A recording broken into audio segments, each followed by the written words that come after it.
বিসমিল্লাহির রহমানির রহিম। এই প্রিয় নেতৃবৃন্দ, সাইলেন্ট সহকর্মীবৃন্দ, সকল সুবর্ণাতিথিগণ, আসসালামু আলাইকুম। প্রতি বছর মে মাসের এই দিনটি আমাদের পরিবারে আসে এক বেদনা বিধুর স্মৃতি নিয়ে। এই দিনে শুধু আমাদের পরিবার নয়, বরং সমগ্র দেশই হয়ে উঠে পড়েছিল বেদনার্ত ও অভিভাবকহীন।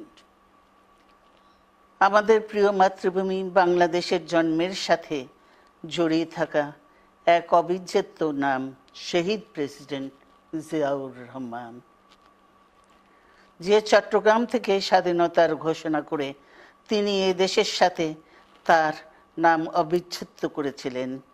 সেই চট্টগ্রামেই এক সফল, সৎ, দূরদর্শী ও প্রকৃত দেশপ্রেমিক প্রেসিডেন্ট হিসেবে নিজের জীবন উৎসর্গ করেছেন।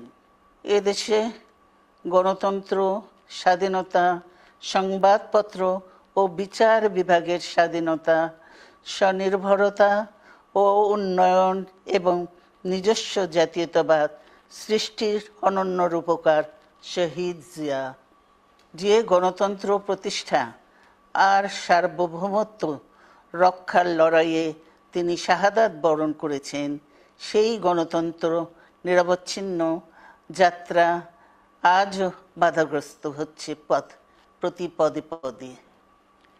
খুব শীঘ্রই আমরা বাংলাদেশকে গণতন্ত্রে পুনঃপ্রতিষ্ঠিত দেখতে পাব। এই হোক শহীদ জিয়ার শাহাদাত বার্ষিকীতে আমাদের অঙ্গীকার। এই লক্ষ্যে সুশৃঙ্খলভাবে এগিয়ে চলার জন্য আমি বিএনপির সকল পর্যায়ের নেতা কর্মী ও দেশবাসীর প্রতি আহ্বান জানাচ্ছি।